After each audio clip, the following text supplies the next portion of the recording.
और अब खबरें विस्तार से। जिला स्तरीय त्रैमासिक बैठक में शामिल होने आए सांसद ने अवैध खनन पर रोक लगाए जाने का मीडिया कर्मियों को आश्वासन दिया है। जहाँ तू है वहाँ मैं हूँ, मेरे दिल की तू धड़कन है, मुसाफिर हूँ तू मंजिल है, मैं प्यासा हूँ तू सागर है। किसी पुरानी फिल्म का यह गीत आजकल खरगोन जिले में खनन माफियाओं पर सटीक बैठता नजर आ रहा है।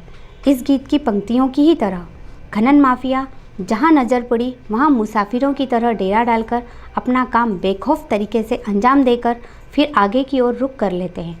एक प्यासे की तरह वह नदी नदी घूमकर उसका सीना छलनी कर रहे हैं और शासन को लाखों रुपए का चूना लगा रहे हैं, जबकि जिम्मेदार खनिज विभाग मामले की लीपापोती में लगा है, मानो जैसे खनन माफियाओं को उनका मौन समर्थन हासिल हो। खरगोन में धड़ल्ले से हो रहे अवैध खनन को लेकर शनिवार को मीडिया कर्मियों ने सांसद गजेंद्र पटेल से मुलाकात की और खनन माफियाओं और खनिज विभाग की कार्यप्रणाली से अवगत कराया, जिस पर सांसद ने खनिज अधिकारी को उचित कार्रवाई करने के निर्देश दिए हैं। अब देखना यह है कि मीडिया के सामने सख्ती दिखाने वाले सांसद की यह हुंकार किस तरह का रंग दिखाती है। मशीनें 4-5 मशीनें इसमें जैसे जैसे हमको शिकायत मिलती है, हमारे जो सिविल हमारा स्टाफ है वो उनको जो क्षेत्र इंस्पेक्टर दिया वो सतत मतलब की शिकायत मिलने पर उनको कार्रवाई करते हैं। क्योंकि मेरी बात सुनिए, क्योंकि हमारे पास सिर्फ 2 इंस्पेक्टर है, उनके पास सिर्फ पर्टिकुलर एक तहसील है, उनके पास मतलब बराबर डिवाइड किया है। तो कभी ऐसा हो जाता है कि कभी जैसे दोनों फील्ड में हुआ और इस शिकायत में नहीं आ पाए, और नॉर्मली अगर वो जब फ्री रहते हैं तो वो चले जाते हैं। मांगरोल खुदाई कर सकते हैं क्या ठेकेदार रात में? जैसे भी टाइम का ऐसा कोई कुछ कहीं पे नहीं है कि नहीं कर सकते हैं, उसमें ये रात दिन का ऐसा कोई टाइम नहीं है कि रात में खदानों में सर मशीन का उपयोग किया जा सकता है। मेन सवाल ये है कि मशीन का उपयोग हो सकता है। वो उनकी पर्यावरण की एनओसी में नॉर्मली नर्मदा में मशीनों का प्रयोग नहीं होता है, नर्मदा रिवर में। दूसरी जगह में अगर जैसे जहाँ पर खोदू बरू है जहाँ तक मुझे पता है कि उस पर दे सकते हैं उनकी एनओसी। जैसे आपने मुझे बोला था एनओसी, क्योंकि एनओसी की लिस्ट नहीं है हमारे पास, है ना, तो मैं उसको इंडिविजुअल निकालना है। तो कल परसों टीएल है, तो परसों में आपको वो लिस्ट भी दे दूंगा किसमें क्या क्या किया है, किसको मैकेनाइज किया है, किसको सेमी मैकेनाइज है, किसमें नहीं है, मशीन में कहाँ यूज हो रहा है, वो भी मैं आपको उसकी बता दूंगा। क्योंकि उसकी लिस्ट हमारे, क्योंकि वो इंडिविजुअल फाइल से ले, क्योंकि जो रेत खदान है उसकी जो ओरिजिनल डॉक्यूमेंट हम लोग संधारित नहीं करते हैं, क्योंकि खनिज विभाग ने इसको पूरी हैंडओवर कर दी है खनिज विकास निगम को।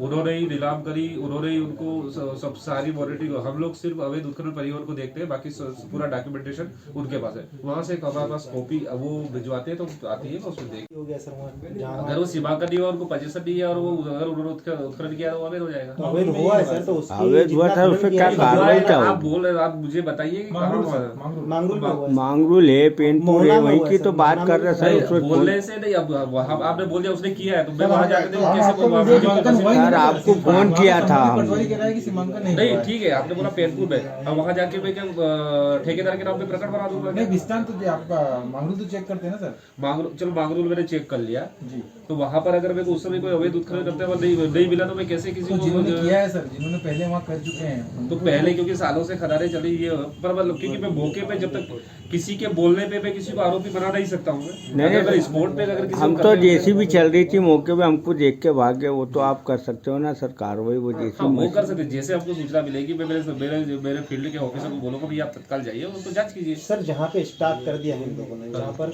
सीमांकन नहीं है या खदान नहीं है, अब उस रेत का क्या करेंगे आप?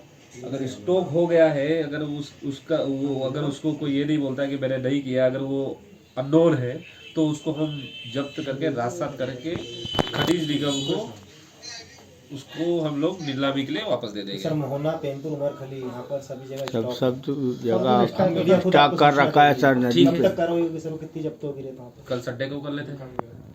मुझे लगता है कि हमारे ज़िले में रेत का ठेका हो गया है और रेत के ठेकेदार ने अपनी प्रक्रिया शुरू करी है और वो रेत का अवैध परिवहन न हो इसके लिए प्रयास कर रहे हैं कि लीगल हो। जो सरकार ने जो मापदंड तय की ठेकेदार के हिसाब से, टेंडर के हिसाब से, उस हिसाब से टाइटली देगा। रेत माफियाओं द्वारा जो अवैध रेत खनन किया जाता है, जिसको लेकर आए दिन ग्रामीणों द्वारा विरोध किया जा रहा है, आमने सामने पथराव तक की स्थिति बन रही है। बीते दिनों कसावत के समीप भी हुआ था, माइनिंग अधिकारी को मांगरूल में भी हुआ था विवाद।